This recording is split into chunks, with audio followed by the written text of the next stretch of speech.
গোপন সূত্রের খবরের ভিত্তিতে বড়সড় সাফল্য পেল নার্কোটিক সেল ডিডি। চিতপুর থানার অন্তর্গত দমদম রোড এলাকায় অভিযান চালিয়ে প্রায় 543 গ্রাম হেরোইন উদ্ধার করল পুলিশ। এই ঘটনায় এক যুবককে গ্রেফতার করা হয়েছে।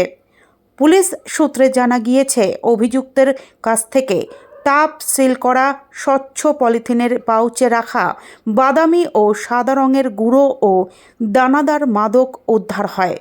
প্রাথমিকভাবে সেটিকে হেরোইন বলে অনুমান করা হচ্ছে, যার মোট ওজন প্রায় 543 গ্রাম।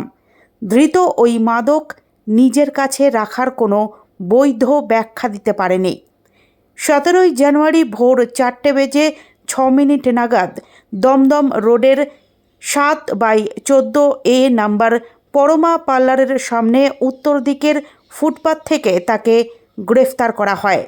মাদক ছাড়াও তার কাছ থেকে একটি রেডমি অ্যান্ড্রয়েড মোবাইল ফোন এবং নগদ 650 টাকা বাজেয়াপ্ত করা হয়েছে।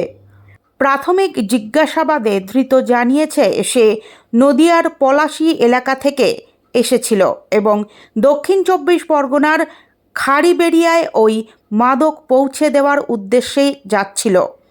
এর পেছনে কোনো বড় মাদক চক্র রয়েছে কিনা তাও খতিয়ে দেখছে প্রশাসন। তদন্ত চলছে। নার্কোটিক সেল ডিডি এর এসআই কুহেলি সরকারের লিখিত অভিযোগের ভিত্তিতে চিতপুর থানায় একটি মামলা রুজু করা হয়েছে। জানা গিয়েছে, ধৃতের নাম মাসুদ রানা মোল্লা, বাড়ি পাঁচখেলা, পলাশী, কালীগঞ্জ, নদিয়া। পুলিশ জানিয়েছে, তল্লাশি, বাজেয়াপ্তকরণ ও গ্রেফতারের সমস্ত প্রক্রিয়া সাক্ষী ও গেজেটেড অফিসারের উপস্থিতিতে ভিডিওগ্রাফির মাধ্যমে এবং সমস্ত আইনগত বিধি মেনেই সম্পন্ন করা হয়েছে।